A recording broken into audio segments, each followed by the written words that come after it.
नमस्कार दोस्तों, स्वागत है आपका अपना ही YouTube चैनल टुडे एग्जाम पर।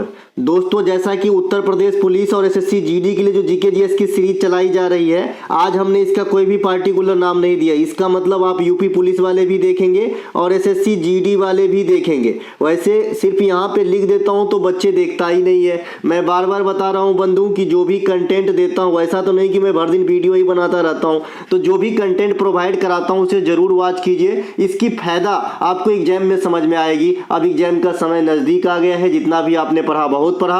आज का ये वीडियो देखिए, कल एक और वीडियो आएगा, उसके बाद आप लोग सीधे यूपी पुलिस के एग्जाम हॉल में मिलेंगे। ठीक है, तो जो पहला प्रश्न है, निम्नलिखित में से हवाई अड्डा तथा उनसे संबंधित स्थान में किसका मिलान सही किया गया है? हवाई अड्डा के साथ मिलान किया गया है तो कौन सा सही है? नेताजी सुभाष चंद्र बोस हवाई अड्डा, ये पटियाला में है क्या? जी नहीं, ये तो दमदम कलकत्ता में है। लाल बहादुर शास्त्री हवाई अड्डा, ये उत्तर प्रदेश में है क्या? ये एकदम उत्तर प्रदेश में है लाल बहादुर शास्त्री हवाई अड्डा। ऑप्शन नंबर बी यहाँ पे राइट आंसर हो रहा है। लाल बहादुर शास्त्री हवाई अड्डा आपका उत्तर प्रदेश में है। महाराजा वीर विक्रम सिंह हवाई अड्डा, ये ईटानगर में है क्या? नहीं, ये ईटानगर में नहीं है, ये त्रिपुरा के अंदर है। और ईटानगर कहाँ हो जाएगा? अरुणाचल प्रदेश के अंदर हो जाएगा। चौधरी चरण सिंह हवाई अड्डा, ये अयोध्या में है क्या? नहीं, ये लखनऊ में है। अयोध्या में कौन सी है? वाल्मीकि हवाई अड्डा है। जितना भी हमने मौखिक रूप से कहा है, सेम चीज को मैं यहाँ राइटिंग में लिख दिया हूँ, क्योंकि जो बच्चे पीडीएफ हमसे परचेज करके पढ़ते हैं उनके लिए ये मौखिक शब्द तो नहीं मिलेगा ना, तो ये इनके लिए लिखा गया है। बाद बाकी मैं बताया हूँ, पीडीएफ आप लो चाहे नहीं लो कोई फर्क नहीं पड़ता,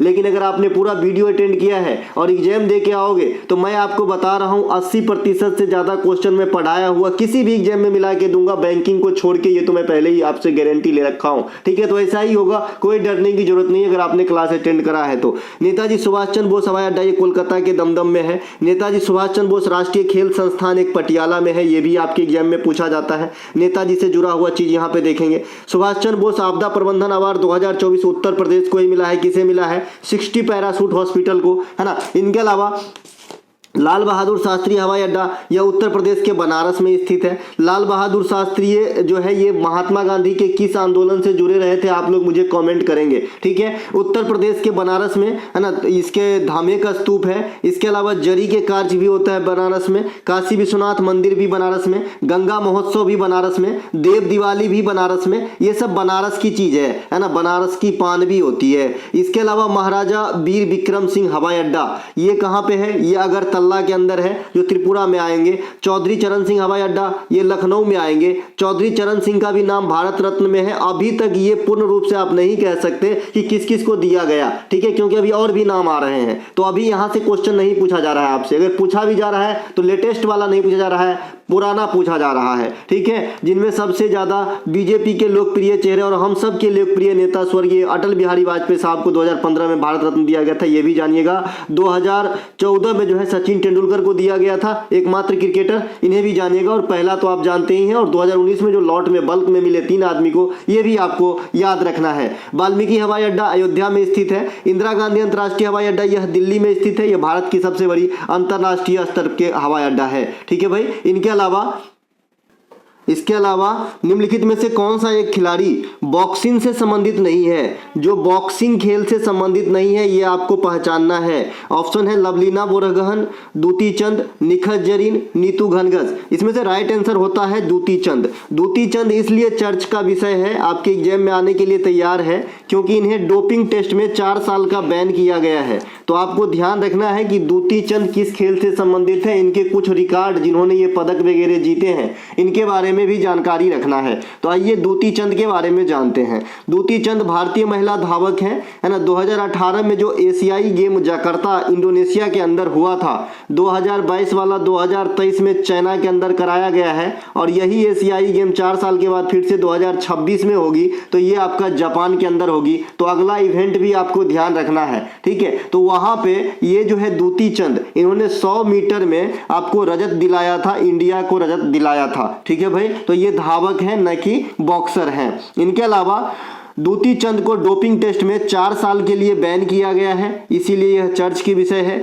भारत में महिला धावक, एक सेकेंड, हिमाचा अतिरिक्त मतलब अन्य महिला धावक जो है ये हिमा दास है, इन्होंने भी 2018 में रजत पदक प्राप्त किया था। अन्य का एक्स्ट्रा लिखा गया है, ठीक है, कोई नहीं। इनके अलावा ज्योति याराजी का संबंध भी स्प्रिंटर धावक से है। आदित्य अशोक का संबंध भारतीय महिला गोल्फर से है। अनाहत सिंह काफी ज्यादा धूम मचा रहे हैं आजकल आप खेल में, तो अनाहत सिंह का संबंध जो है महिला स्क्वैश से है, महिला स्क्वैश। और खेलो इंडिया यूथ गेम 2024 जो आपके तमिलनाडु में कराए गए, ये छठा इवेंट था जहां पे महाराष्ट्र आपके विजेता रहे थे और तमिलनाडु आपके रनर अप रहे हैं। तो इस खेल में पहली बार स्क्वैश खेल को ही शामिल किया गया था और इसके साथ टोटल 26 खेलों को शामिल किया गया था, ठीक है। अंतिम पंघाल, देखिए एगो अमित पंघाल भी है जो जेंट्स है और एगो अंतिम पंघाल है। ये अंतिम पंघाल महिला रेसलर है ना, अंडर 20 कैडर में गोल्ड दिलाए थी भारत को। इनके अलावा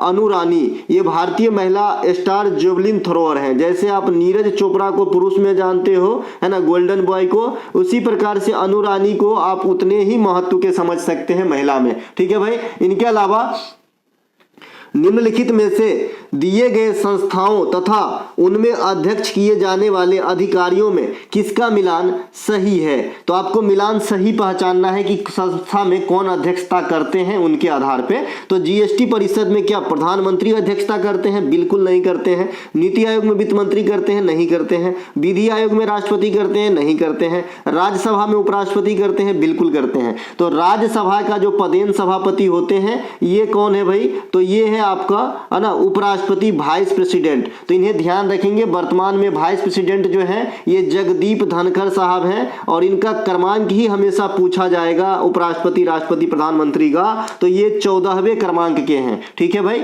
इनके अलावा जगदीप धनखड़ साहब के बारे में मैंने आपको बता चुका हूं कि जगदीप धनखड़ साहब जो है ना आपका उपराष्ट्रपति बनने से पूर्व पश्चिम बंगाल में राज्यपाल के तौर पे सेवा दे रहे थे। और जगदीप धनखड़ साहब जब वाइस प्रेसिडेंट के लिए खड़े हुए तो उनके विरोध में कौन खड़ी थी? मार्गरेट एल्वा, है ना, मार्गरेट एल्वा जो है ये खड़ी हुई थी इनके विरोध में, ठीक है भाई, इधर ध्यान रहेगा। इसके अलावा जीएसटी परिषद में आते हैं। देखिए जीएसटी परिषद की जो आपकी चर्च है भारतीय संविधान में, यह आर्टिकल 279A को अलॉट किया गया है। इस जीएसटी परिषद में कुल 33 सदस्य होते हैं, जिसमें 31 सदस्य आपके राज्य और केंद्र शासित प्रदेश से सिलेक्ट होके आते हैं। बाद बाकी 2 सदस्य जो है ये केंद्र सरकार के द्वारा सिलेक्ट किए जाते हैं, ठीक है। जीएसटी को जो है 101वां संविधान संशोधन के द्वारा 2017 में लागू किया गया था। वर्तमान जीएसटी स्लैब आपके सामने है 05, 12, 18, 28। तो ये जीएसटी से है। जीएसटी इनडायरेक्ट टैक्स का उदाहरण है, अप्रत्यक्ष कर का उदाहरण है। इनके अलावा जीएसटी बता ही दिया। इनके अलावा जीएसटी से संबंधित बाद बाकी पास्ट में हमने सारा बात कर लिया है कि इसकी सफर कहां से स्टार्ट हुआ। पहली बार वित्तीय ईयर 2006-07 में ही इंट्रोड्यूस करवाए गए थे। बाद में धीरे धीरे कई बार ये बात उठा, लेकिन बाद में जो है 101वां संविधान संशोधन निर्णायक सिद्ध हुआ और इसके तहत जो है आपका 2017 में जीएसटी लागू किया गया, ठीक है। इनके अलावा नीति आयोग में कौन सदस्य होते हैं? तो नीति आयोग में भारत के प्रधानमंत्री सदस्य होते हैं। नीति आयोग से पूर्व योजना आयोग में भी जो अध्यक्ष के काम करते थे ये भी पीएम ही करते थे। नीति आयोग की स्थापना योजना आयोग की जगह पर 1 जनवरी 15 में हुआ। इनके अलावा नीति आयोग में जो उपाध्यक्ष है तथा सीईओ हैं, इनकी नियुक्ति प्रेसिडेंट नहीं करते हैं। ध्यान रखिएगा, गलती हो जाएगा अगर आपने घर पे ये चीज नहीं जान के एग्जाम में गए हैं तो जो नीति आयोग में सीईओ होते हैं या फिर उपाध्यक्ष होते हैं तो इनकी नियुक्ति जो है पीएम करते हैं। कौन करते हैं भैया? पीएम करते हैं, पीएम, ठीक है। तो इस क्वेश्चन को अलग लैंग्वेज में कैसे लिखा जा सकता है कि नीति आयोग में अध्यक्ष, उपाध्यक्ष और सीईओ की नियुक्ति किसके द्वारा किया जा सकता है? हो सकता है कि ऑप्शन में हो अध्यक्ष नीति आयोग, क्योंकि जानते हैं कि अध्यक्षता कौन करेंगे नीति आयोग में? तो पीएम करेंगे और इनडायरेक्टली आपसे वही बात बोल रहा है कि पीएम नियुक्त करते हैं, ठीक है। तो बातों को और दिमाग को थोड़ा चलाना तो होगा। इनके अलावा ये जो नीति आयोग है ये कैसा मतलब संस्था है? तो कहिएगा असंवैधानिक असंवैधानिक संस्था है, गैर संवैधानिक संस्था है, क्योंकि इसके लिए कोई भी आर्टिकल हमारे संविधान में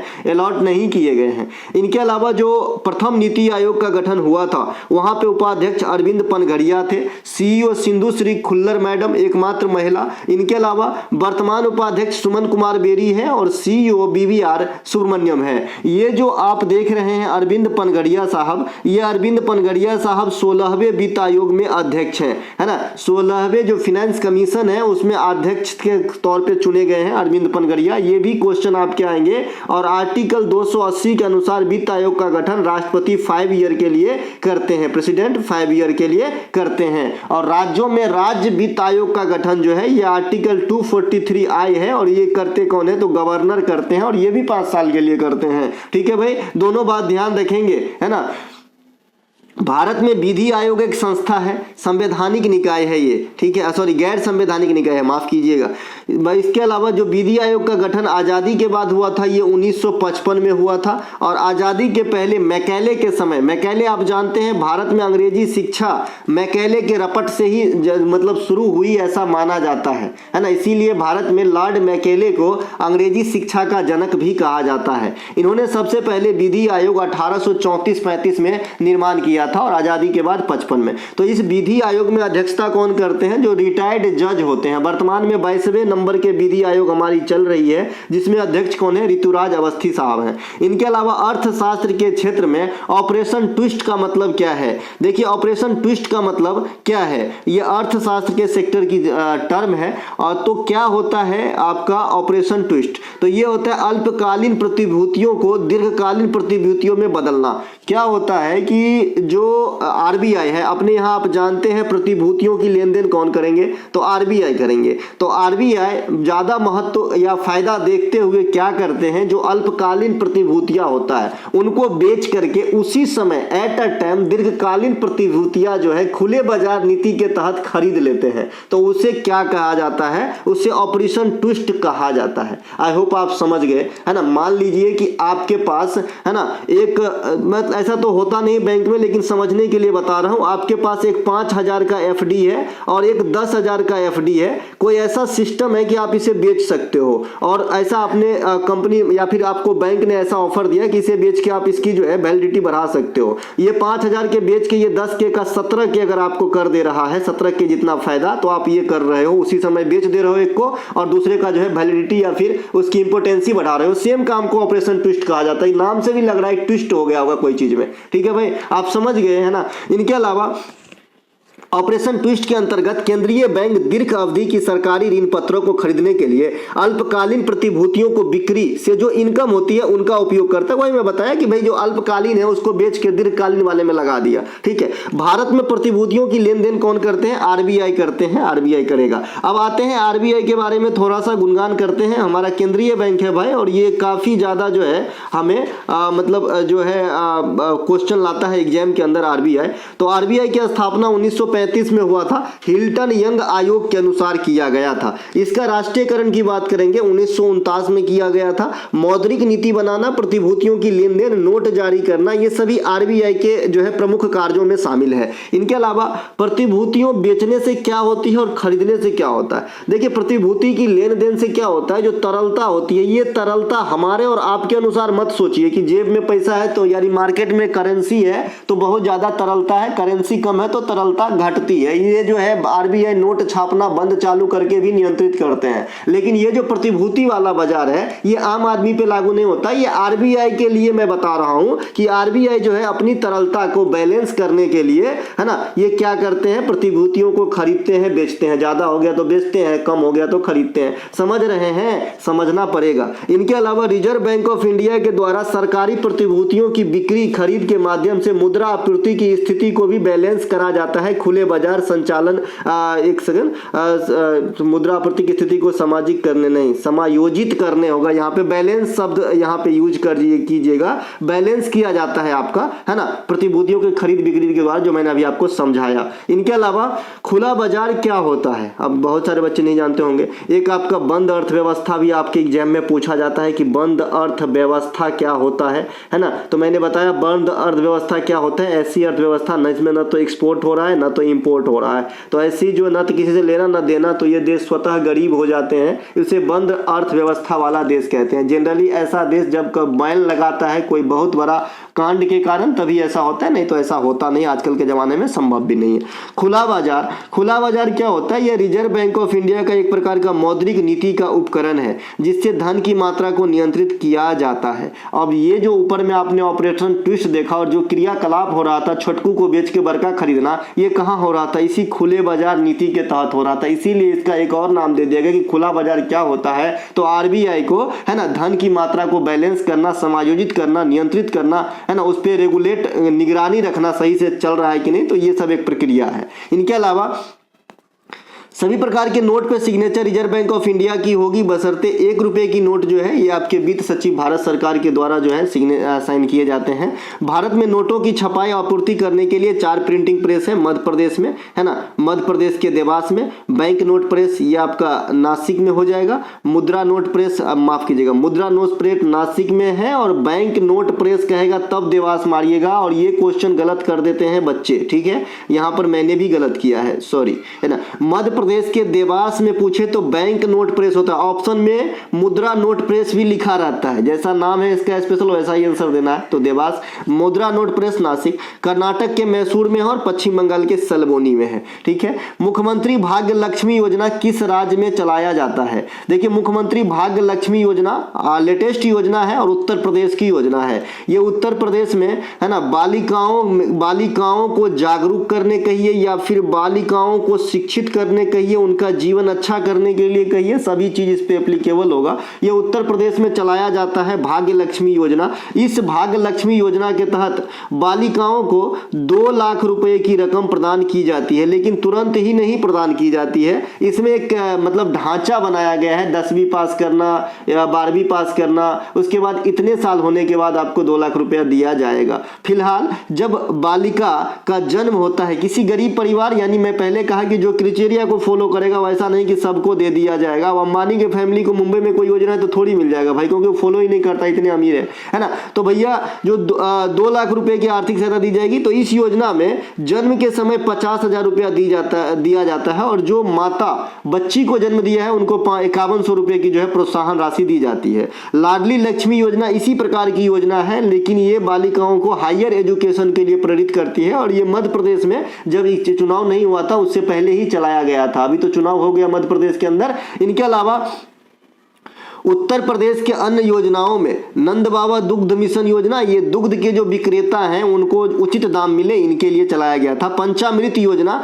ये जो गन्ना की खेती होती है उसमें नई टेक्निक का प्रयोग करने के लिए चलाया गया था। उत्तर प्रदेश 2023 में सबसे अधिक चीनी की उत्पादन कर रहे हैं महाराष्ट्र को पछाड़ के, लेकिन अभी भी अगर आपसे पूछे कि सबसे अधिक चीनी मिल किस राज्य में है तो अभी भी महाराष्ट्र में होगा। मातृभूमि योजना, यह भी उत्तर प्रदेश में चल रहा है कि कोई भी डेवलपमेंट वर्क में जो खर्च का वहन है, जो खर्च का है ना मतलब उठाएगा जिम्मेवारी, तो 50% सरकार देगी। बाल श्रमिक विद्या योजना, यह भी उत्तर प्रदेश में चल रहा है कि 8 से 18 वर्ष तक की बच्चे जिसकी किसी भी कारणवश से पढ़ाई छूट गई हो उन्हें पढ़ाई कराया जाएगा, स्कूलिंग दिया जाएगा। इनके अलावा निम्नलिखित में से भारतीय ग्रैंड मास्टर उनका क्रमांक के साथ मिलान आपका कौन सा सही पूछ रहा है, सही है बताइएगा। आदित्य सामंत 81वां है क्या? बिल्कुल नहीं है। बी प्रणीत 82वां है, एकदम सही है भाई। सायंतन दास 83वां नहीं, ये 81वां है। वैशाली रमेश बाबू 50वां अभी तक बने नहीं, 84वां है। तो आपके सामने है आंसर, है ना, आंसर नंबर बी यहाँ पे राइट आंसर हो रहा है। वैशाली रमेश बाबू भारत की 84वें ग्रैंड मास्टर बनी है और एकमात्र भाई बहन की जोड़ी आर प्रागनंदा के साथ जिन्होंने ग्रैंड मास्टर जैसे बड़ा सा तोहफा हासिल किया। आदित्य सामंत भारत के 83वें ग्रैंड मास्टर, सायंतन दास 81वें ग्रैंड मास्टर, अभी आपने देखा 82वें बब्बुल्ला प्रणीत भी प्रणीत। इसके अलावा विघ्नेश आर 80वें ग्रैंड मास्टर, विश्वनाथ आनंद प्रथम grandmaster, S Vijayalakshmi Bharat के प्रथम महिला ग्रैंड मास्टर, कोनेरू हम्पी भारत में सबसे युवा महिला ग्रैंड मास्टर। इस प्रकार से आपको ध्यान रखना है। इनके अलावा दुनिया के 1 नंबर शतरंज के खिलाड़ी कार्लसन मैग्नस, ये किस देश के रहने वाले हैं पूछा जाता है, नॉर्वे के रहने वाले हैं। और जो आपका वर्ल्ड शतरंज का जो वर्ल्ड कप 2023 हुआ, ये आपका कहाँ पे हुआ था? अजरबैजान में हुआ था। बाकू यहीं पे है, अजरबैजान के अंदर जो तेल क्षेत्र के लिए प्रमुख है ना, बाकू। है ना। तो यहाँ पे जो जीता है ये कार्लस मैग्नस नहीं जीता है, उपविजेता हमारा आर प्रज्ञानंदा भाई साहब रहे हैं। इनके अलावा निम्नलिखित में से कौन सा एक भारत में मीठा पानी का झील नहीं है? आपके सामने 4 ऑप्शन है, बारापानी झील, बुलर झील, पैगांग झील, गुरदोंगमार झील। देखिए इसमें राइट आंसर हो जाएगा पैगांग झील। ये पैगांग तसो झील आपने 3 इडियट पिक्चर में जरूर इसका एक बार सीन देखा होगा, है ना। 3 इडियट पिक्चर है ना भाई, है ना। ये आपने नहीं देखा क्या? ये देखना चाहिए भाई हर बच्चे को एक बार, और देखे ही होंगे 10 बार, देख लो मैं देखा हूँ 10 बार कम से कम, ठीक है। तो ये पैगांग तसो झील जो है ये लद्दाख में ये नमकीन पानी का झील है, देखने में बड़ा ही अच्छा मतलब व्यू है इनका, वाइब्स बोलते हैं ना आजकल तो नया। इनके अलावा पैगंग झील लद्दाख में खारे पानी की झील है। भारत में खारे पानी की सबसे बड़ी झील चिल्का झील उड़ीसा है। इनके अलावा भारत में सबसे लंबी झील बेम्बनाद झील जो केरल में स्थित है, और इसी में आपका बोट रेसिंग, है ना, बोट रेसिंग का जो है आपका खेल आयोजित किया जाता है, तो ये बात भी ध्यान रखेंगे। इनके अलावा भारत में ताजे पानी की सबसे बड़ी झील बुलर झील है। यह बुलर झील जम्मू कश्मीर में, अच्छा भारत ही नहीं, यह एशिया के सबसे बड़ी ताजे पानी की झील है, ध्यान रखिएगा। ये जम्मू कश्मीर में है और इस झील का निर्माण जो है प्लेट टेक्टोनिक, प्लेट विवर्तनिका सिद्धांत के अनुसार हुआ है। इनके अलावा जो गुरुडंगमार झील है यह सिक्किम में स्थित है ना। यह मीठे पानी का झील है, सिक्किम के पर्यटन स्थल का एक जगह है ये, है ना। इनके अलावा भारत में सर्वाधिक ऊंचाई पर स्थित आप जलाशय झील इसे कह सकते हैं, किसे?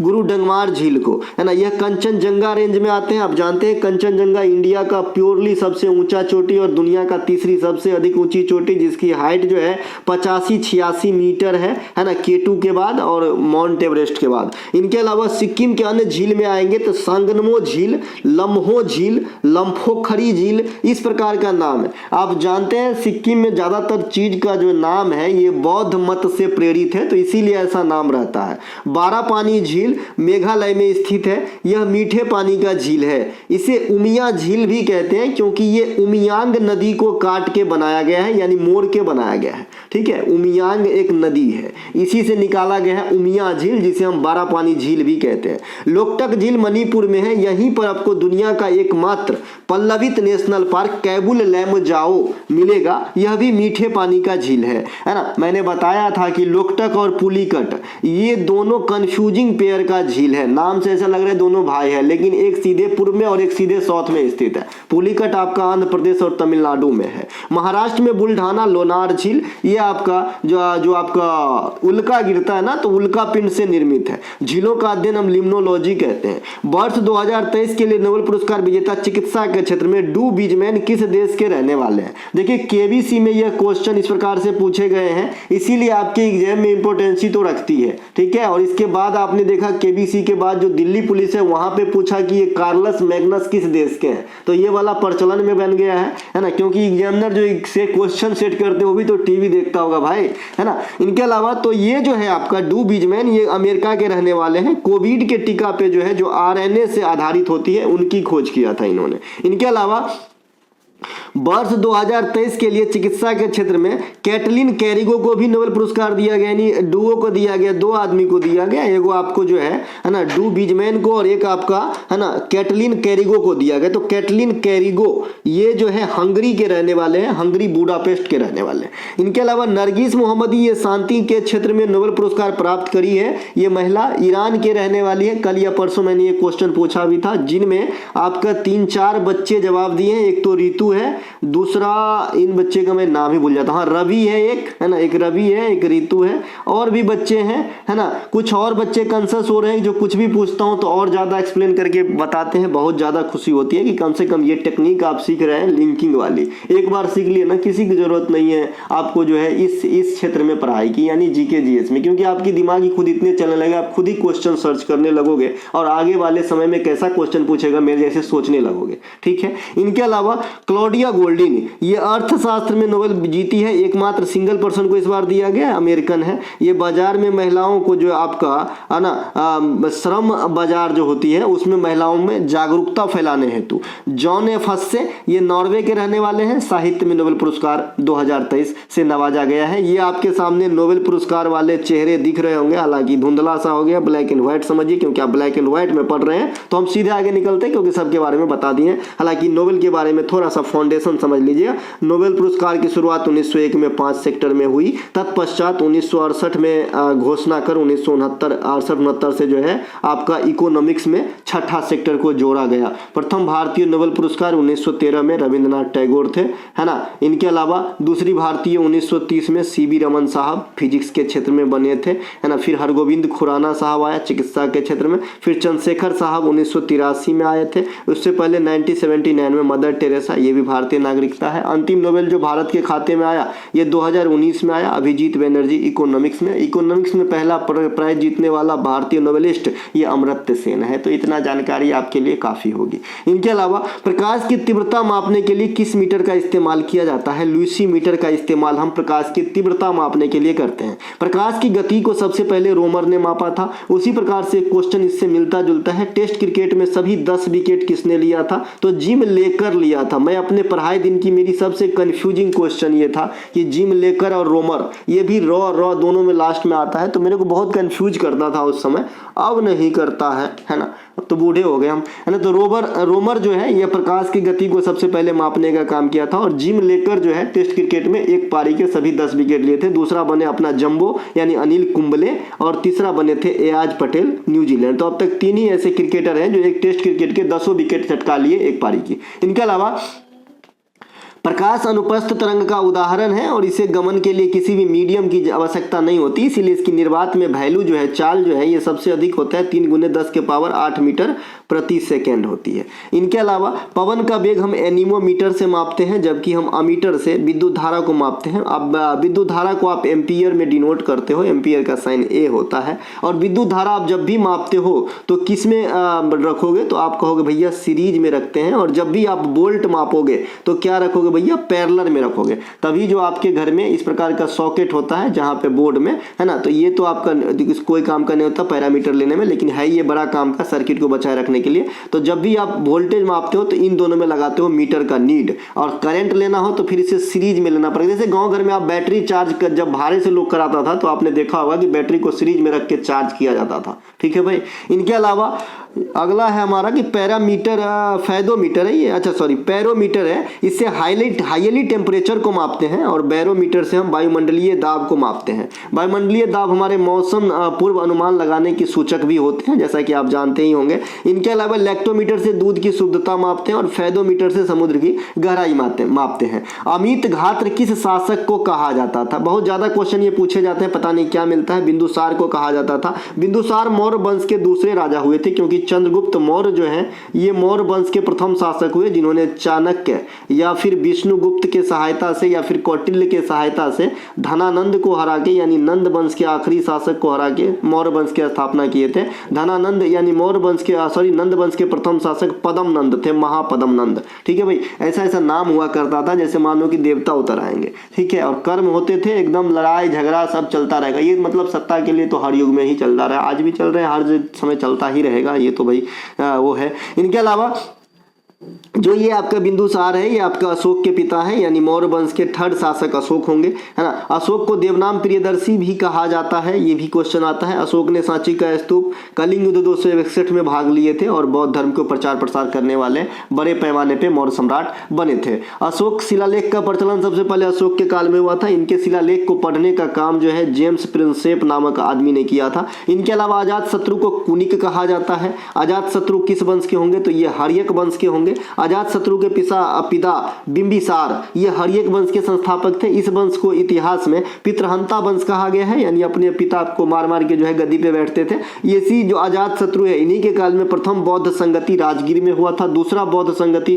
कालाशोक ने करवाया था वैशाली में। तीसरा पाटलिपुत्रा में करवाए थे अजात शत्रु ने करवाए थे। तीसरी अशोक ने करवाए थे पाटलिपुत्रा में। और चौथा हुआ था जो कनिष्क करवाए थे कुंडलवन कश्मीर में। तो अजात शत्रु, कालाशोक, अशोक और कनिष्क। इनके अलावा विजयनगर साम्राज्य के प्रमुख शासक कृष्णदेव राय को आंध्र भोज भी कहा जाता है। इनके अलावा चौहान जो है पृथ्वीराज चौहान साहब, जो आप तराइन की युद्ध के लिए इन्हें जानते हैं। मोहम्मद गोरी जो है 1192 में इन्हें परास्त किया था, तराइन की सेकेंड लड़ाई। और पहले बारे में मोहम्मद गोरी को धूल चटाए थे पृथ्वीराज चौहान तृतीय 1191 ईस्वी में। तो इन्हें राय पिथौरा भी कहा जाता है। बहमनी वंश के संस्थापक अलाउद्दीन बहमन शाह को हसन गंगू भी कहा जाता है। निजाम खान हम सिकंदर लोदी को निजाम खान के नाम से जानते हैं। मोहम्मद बिन तुगलक को जूना खान, पुराना खान और उल्लू खान भी कहते हैं। अलाउद्दीन खिलजी को हम सिकंदर ए सानी, दूसरा सिकंदर कहा करता था, अपने आप को कह लेते थे ये।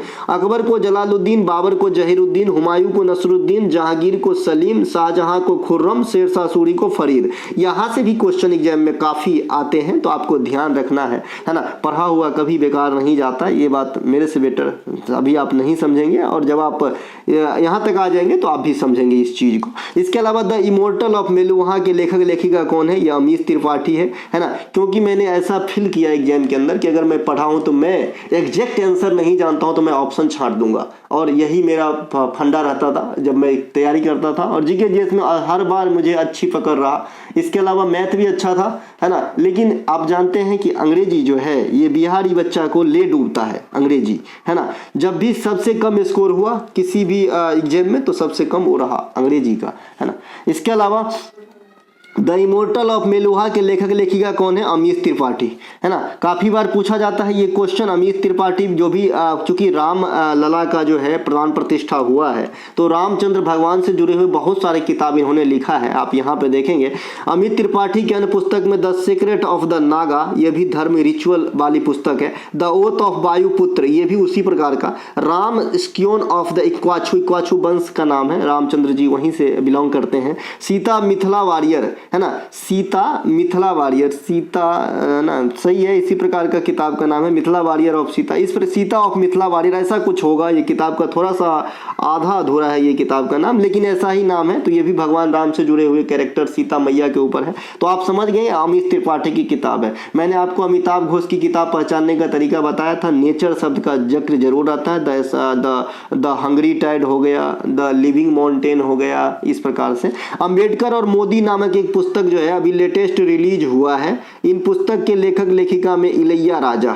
इनके अलावा अंबेडकर ए लाइफ, ये पुराना पुस्तक 2021 में आया, शशि थरूर साहब की है। India is economy from Nehru to Modi, ये पी बालकृष्णन साहब ने लिखे हैं, इन्हें भी ध्यान रखेंगे, है ना। इनके अलावा from defence to self reliance, doctor Bimal Jalan. Depend होना चाहिए यहाँ पे, डिपेंड, है ना, ये डिपेंड होना चाहिए कि भाई आश्रित से अपने ऊपर आना, मतलब अपने पैर पे खड़ा होना, इस प्रकार का हिंदी निकलेगा इसका। ये रिजर्व बैंक ऑफ इंडिया के पूर्व गवर्नर बिमल जलान साहब की नई किताब है। वार एंड वुमेन के लेखक डॉक्टर M.A. हसन है।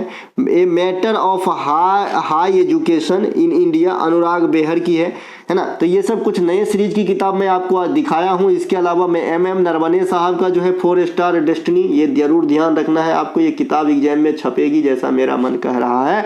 इनके अलावा तेलंगाना में मनाए जाने वाली प्रमुख बथुकम्मा में किस देवी देवता की पूजा की जाती है? तो देवी गौरी की पूजा होती है। तेलंगाना में मनाए जाने वाली प्रमुख त्योहार बथुकम्मा में देवी गौरी की पूजा होती है। इसे फूलों का त्योहार भी कहा जाता है। आप जानते हैं कि जो हॉर्नबिल है उसे त्योहारों का त्योहार कहा जाता है। इस फॉर्म में भी क्वेश्चन पूछे जा चुके हैं। इनके अलावा तेलंगाना में ही बोनालू त्योहार होता है, इसमें देवी काली की पूजा होती है। तेलंगाना के अन्य प्रमुख त्योहार में आएंगे तो मेदराम जात्रा मेला, यह तेलंगाना में, है ना, कुंभ मेला, सॉरी इंडिया में कुंभ मेला के बाद दूसरा सबसे बड़ा मेला है आपका कौन सा? मेदराम जात्रा मेला। लेकिन पशु मेला में सबसे बड़ा सोनपुर का मेला, बिहार, ठीक है। ये जो मेदराम जात्रा मेला है, इसमें कौन से जाति बढ़ चढ़ के भाग लेते हैं? तो कोया जनजाति के लोग। ये कोया जनजाति के लोग तेलंगाना के अलावा आपको उड़ीसा में भी मिलेंगे। इनके अलावा तेलंगाना का जो नववर्ष होता है, आंध्र प्रदेश, तेलंगाना और कर्नाटक, इन तीनों का नववर्ष सेम नाम हम उगादी के नाम से जानते हैं। इनके अलावा तेलंगाना आंध्र प्रदेश से 2014 में अलग हुआ था। आंध्र प्रदेश भाषाई आधार पर गठन होने वाला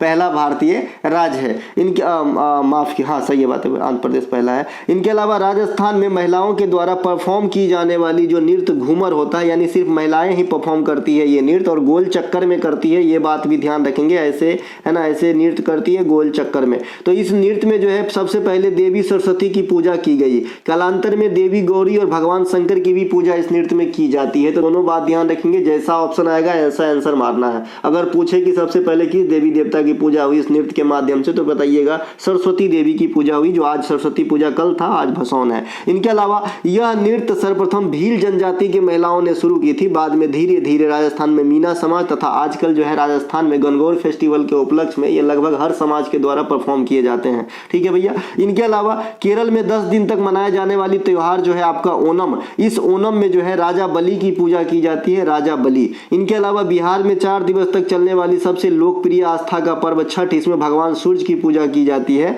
तमिलनाडु में त्योहार जो थाईपुसम होता है, सुई चुभाने वाला, शरीर में सुई चुभा लेता है वास्तव में, ठीक है। तो ये त्योहार जो है भगवान मुर्गा से संबंधित है। मुर्गन जो है माना जाता है कि जो कार्तिकेय भगवान है ना, कार्तिकेय भगवान शंकर भगवान के पुत्र हैं, है ना।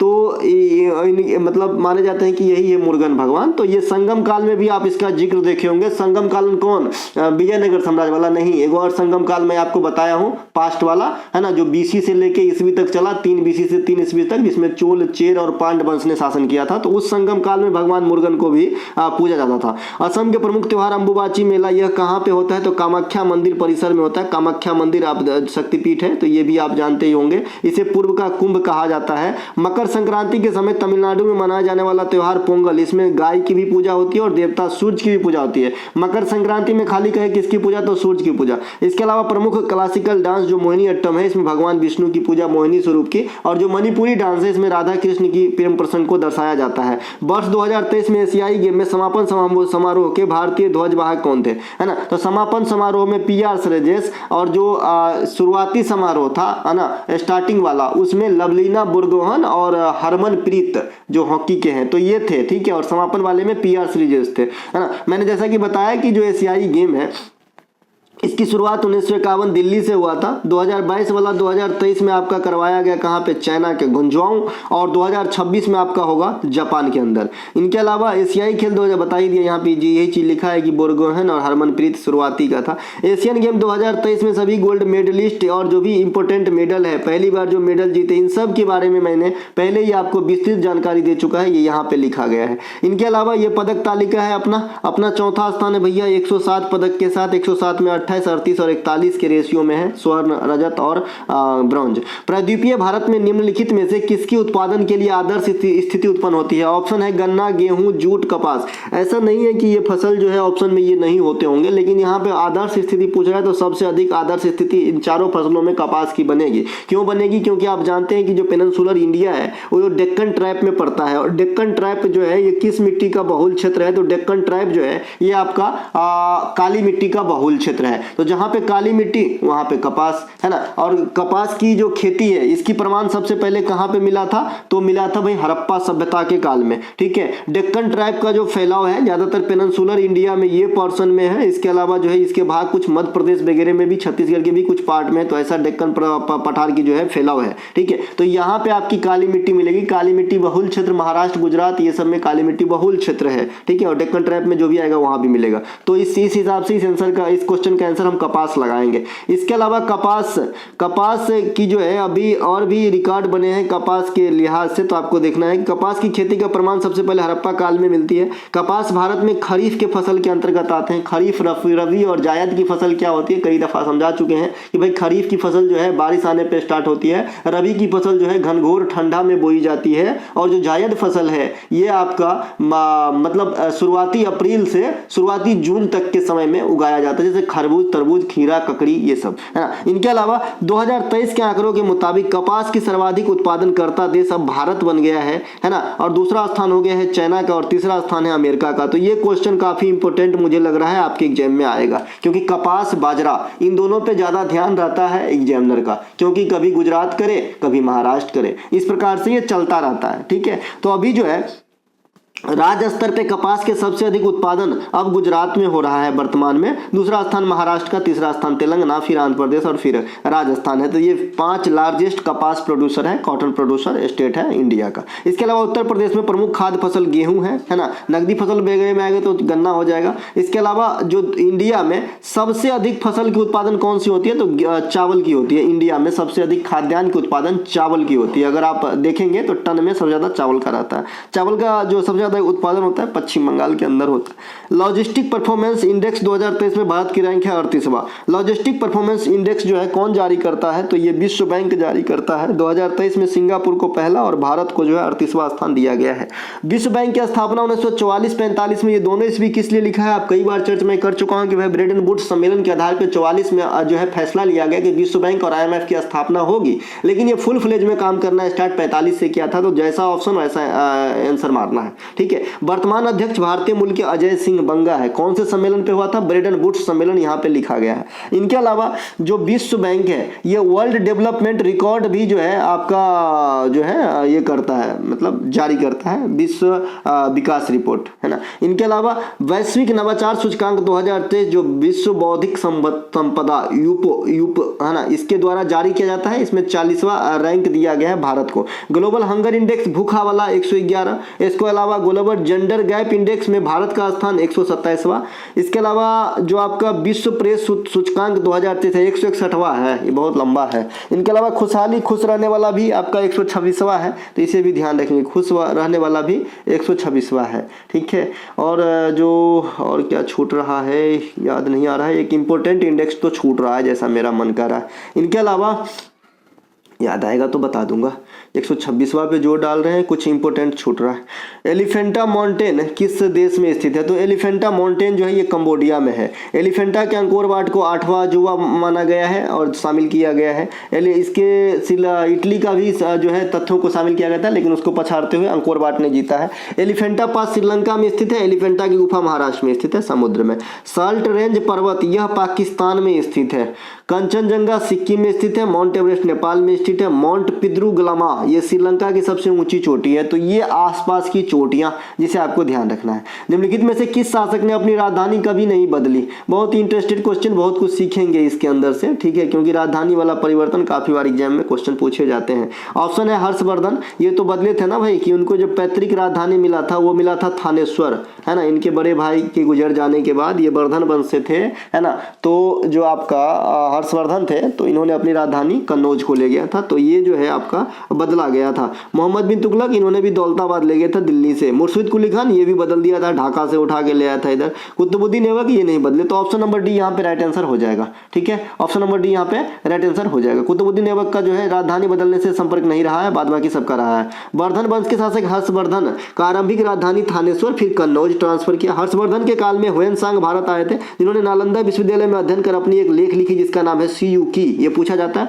और हर्षवर्धन के काल में जो आए यानी ह्वेनसांग, उनको क्या कहते हैं भाई, शाक्य मुनि या फिर यात्रियों का राजकुमार कहा जाता है ना। इनके अलावा मुझे आप एक क्वेश्चन का जवाब देना, बहुत बार बताया हूं कि ये ह्वेनसांग है, ये साउथ इंडिया यानी दक्षिण भारत की यात्रा किस शासक के काल में किया था, ठीक है। हिंट तो मैं नहीं दूंगा बिल्कुल, क्योंकि मैं कम से कम 10 बार बता चुका हूं और 2 बार एग्जाम में आ चुका है, ये एसएससी के एग्जाम में आया है। इनके अलावा तुगलक वंश के प्रमुख शासक मोहम्मद बिन तुगलक अपनी राजधानी दिल्ली से दौलताबाद ट्रांसफर किया था। तुगलक वंश में एमबीटी के बारे में बहुत कुछ है, मैं पास में बता चुका हूँ। विजयनगर साम्राज्य की स्थापना इसी के काल में हुआ था। तुगलक में रेहला जो पुस्तक लिखा था, यानी मोरक्को से आया यात्री इब्न बतूता इन्हीं के काल में आया था। इन्होंने जो है सांकेतिक मुद्रा भी चलाया था, है ना। ये सब आपको ध्यान रखना है। बंगाल के शासक मुर्शिद कुली खान ने अपनी राजधानी ढाका से मुर्शिदाबाद स्थानांतरित किया था। ये वही मुर्शिदाबाद है ना, ये वही मुर्शिदाबाद है जो पहले है ना मकसूदाबाद कहा जाता था, और इसका निर्माण जो है अकबर ने करवाया था, है ना। और औरंगजेब के सलाह से जो है ये बंगाल के शासक वहां पे अपनी राजधानी को ट्रांसफर करा था। बंगाल के नवाब मीर कासिम अपनी राजधानी मुंगेर को बनाया था, ये बात भी बहुत बार पूछा जाता है। इनके अलावा दिल्ली सल्तनत काल में इल्तुतमिश ने अपनी राजधानी, पहले क्या हुआ करता था कि दिल्ली सल्तनत जब आरंभ हुआ 1206 में, तो इसकी आरंभिक राजधानी को लाहौर रखा गया, तो इल्तुतमिश इसकी राजधानी दिल्ली ले आए, तो ये भी ट्रांसफर में आए, है ना। और फिर दिल्ली ही जो है ज्यादातर शासकों का राजधानी रहा सल्तनत में 5 वंशों में, ठीक है। इल्तुतमिश को जो है ओरिजिनल संस्थापक फाउंडर भी माना जाता है सल्तनत काल का, है ना। और इल्तुतमिश जो है तांबा का टका और चांदी का जीतल नामक सिक्का भी चलवाया था। इल्तुतमिश जो है खुद अपनी मकबरा का निर्माण भी करवाया था, है ना। ये सब आपको ध्यान रखना है। इसके अलावा 40 42 गुलामों का जो दल तुर्कान चहलगानी इल्तुतमिश ने ही चलवाया था। ये सब ध्यान रहे। कुतुब मीनार का निर्माण कार्य पूर्ण करवाया था। भारत में मुगल शासन के दौरान चित्रकला की शुरुआत हुई, तो किस मुगल शासक के दौरान चित्रकला अपने जो है मतलब प्रचलन में आया? तो ये हुमायूं होगा आंसर। ये क्वेश्चन ही इसलिए बना है कि बच्चे कंफ्यूज करके जहांगीर आंसर मार दे, क्योंकि आप जानते हैं कि जहांगीर के काल को चित्रकला का स्वर्ण काल कहा जाता है। तो ऐसा नहीं है, चित्रकला की शुरुआत जो है ये आपके हुमायूं के काल में हुआ था। हुमायूं के दो याद जरूर रखिएगा, 1539 और 1540 के लड़ाई है ना, चौसा और आपका बिलग्राम का, दोनों में विजेता कौन? शेरशाह सूरी। इसीलिए निर्वासित होना पड़ा था, सूरवंश आ गया था शेरशाह सूरी के द्वारा। ठीक है। इसके अलावा मुगल स्थापत्य का स्वर्णकाल शाहजहां, साहित्य का स्वर्णकाल अकबर, मुगल वंश के प्रथम शासक बाबर 1526, आखिरी शासक बहादुर शाह जफर द्वितीय 1857 कैद करके रंगून ले गए अंग्रेज। निम्नलिखित में से राज्यों में से सबसे कम लोकसभा सीट किस राज्य की है? आपके सामने 4 स्टेट का नाम है, सबसे कम लोकसभा सीट किस राज्य में होगा? झारखंड, असम, पंजाब या उत्तराखंड?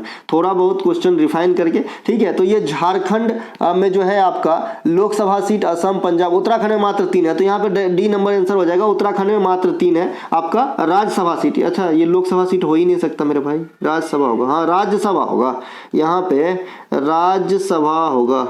किस राज्य में से सबसे कम राज्यसभा सीट? ये राज्यसभा सीट की बात कर रहा है। ठीक है, तो ये आपका झारखंड उत्तराखंड हो जाएगा। यहाँ पे मात्र 3 आपका राज्यसभा और 5 लोकसभा का सीट है, छोटा सा आपका जो है बंटवारा है।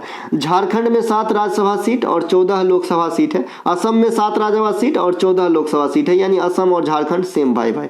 पंजाब में 7 राज्यसभा सीट, 13 लोकसभा सीट है। उत्तराखंड में 3 राज्यसभा सीट और 5 लोकसभा सीट है। उत्तराखंड के जो सीएम है पुष्कर सिंह धामी साहब, है ना, काफी हो जाए सोशल मीडिया के माध्यम से भी, तो यहाँ से क्वेश्चन आने की पूरी आसार रहेगा। वैसे भी देवभूमि है और आप जानते हैं कि कुछ दिन पहले जो है टनल बनाते समय बहुत सारे जो है मजदूर वर्कर फंस गए थे, तो ये भी चर्च की विषय है उत्तराखंड। तो किसी न किसी रूप में, जैसे फूलों की घाटी कहाँ है ना, इसके अलावा कुमायूं हिमालय की जो गढ़वाल रीजन है किस एरिया में आएगा या फिर किस स्टेट में आएगा, ऐसा कुछ भी क्वेश्चन आपसे पूछा जा सकता है ना। इनके अलावा सबसे पहले लोकसभा का सबसे अधिक लोकसभा में सीट जो है उत्तर प्रदेश का 80 और राज्यसभा में सबसे अधिक उत्तर प्रदेश का है 31।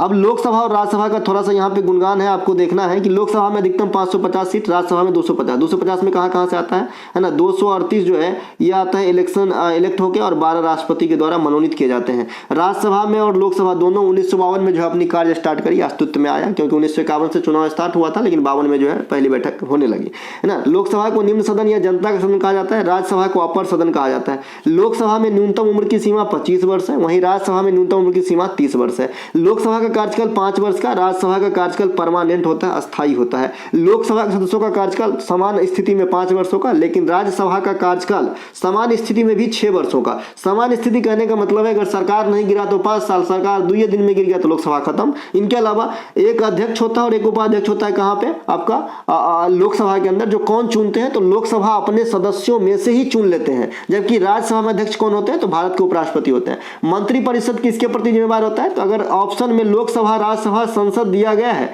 तो आप लोकसभा आंसर मारिएगा, और संसद दिया है और फिर राष्ट्रपति भी दिया है, क्योंकि सामूहिक रूप से रहता है, ये क्वेश्चन बनता है। तो सामूहिक रूप से मंत्रिपरिषद है ना लोकसभा के प्रति जिम्मेदार है। अगर लोकसभा नहीं तब हम संसद से काम चला लेते हैं, ठीक है, और व्यक्तिगत रूप से राष्ट्रपति के प्रति। इनके अलावा लोकसभा में विजय प्राप्त दल के नेता ही भारत के पीएम होते हैं, ये तो आप भी जानते हैं। एवोगाड्रो संख्या का मान कितना होता है दादा, तो ये होता है 6.022 गुने 10 के पावर 23 कण होता है। यहाँ पावर जो है हम इस प्रकार से तो नहीं लिख सकते है ना, कैसे लिखते हैं, उनके पास बड़ा इक्विपमेंट होगा, है, तो मैं नहीं जानता कि कैसे लिख पाता, या फिर मुझे नॉलेज नहीं होगा इतना लिखने का, है ना, तो इसीलिए मैं यहाँ पे पावर ही लिख दिया। आप समझ रहे हैं, समझना आना ही चाहता हूँ, बाद में की पीडीएफ की डिजाइन तो मार्केट में बहुत है। इनके अलावा अगर आपको किसी को भी पीडीएफ चाहिए, हमारा एसएससी की एग्जाम बहुत सारे आ रहे हैं भैया, एसएससी की एग्जाम में मेरिट वाली नंबर लानी है ना, तो 113 क्लास तो मेरी एसएससी वाली मिलेगी।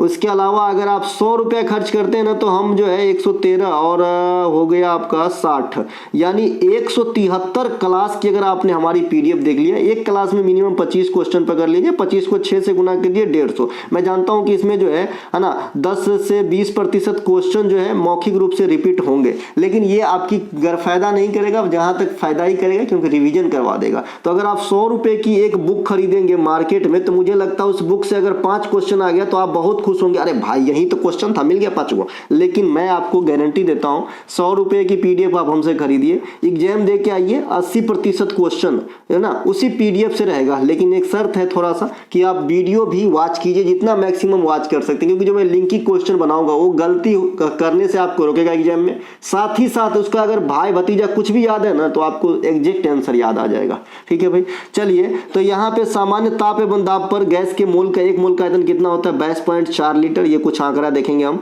1 मोल किसी पदार्थ का 1 मोल कितना होता है? तो 6.22 गुने 10 के पावर 23 अणु होते हैं।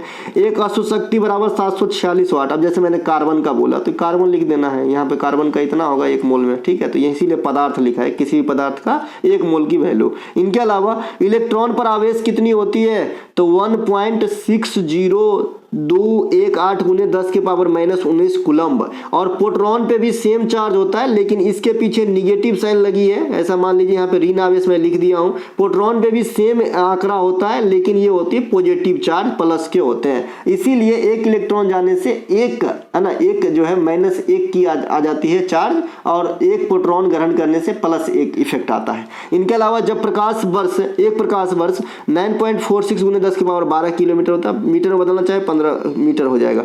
विश्व एथलेटिक्स चैंपियनशिप 2023 का आयोजन कहाँ किया गया? यह हंगरी के बुडापेस्ट में किया गया, और भारत को 21 पदक मिला। वो कौन सा पदक है भैया? सबसे मैक्सिमम वाला गोल्ड है। कौन जीता? नीरज चोपड़ा। कौन सा रैंक मिला? 18वां। 2022 में जो वर्ल्ड एथलेटिक्स चैंपियनशिप हुआ था अमेरिका के ओरेगन में हुआ था। एशियाई एथलेटिक्स चैंपियनशिप भी है 2023 में भी हुआ है। तो ये 27 को पदक मिला है भारत को। और रैंक की बात करेंगे तो 3रा रैंक मिला है। तो ये ज्यादा इंपॉर्टेंट लग रहा है कि एशियाई एथलेटिक्स चैंपियनशिप 2023 कहाँ हुआ? बैंकॉक में। भारत को कितने पदक मिले? 27। कौन सा रैंक मिले? 3 को, 3रा। ठीक है, तो ये थे दोस्तों आज के प्रैक्टिस सेट का वीडियो। अगर आज आपको अच्छा लग गया हो तो लाइक करें, अपने दोस्तों में शेयर करें। हम मिलेंगे अगले वीडियो में, तब तक के लिए जय हिंद। और जिस बच्चे को भी किसी को भी पीडीएफ रिक्वायर्ड हो, डिस्क्रिप्शन में लिंक दिया गया है एक व्हाट्सएप नंबर का, और यह नहीं आप जानते हैं तो 93 है ना 93 72 69 32 और ये 25, ये नंबर पे आपको जो है व्हाट्सअप मैसेज करना है, या फिर इसी नंबर का सेम लिंक है, आप क्लिक करके वहाँ लिंक के थ्रू जा सकते हैं। आप बात कर लीजिएगा, आपको पीडीएफ जानकारी दे दी जाएगी।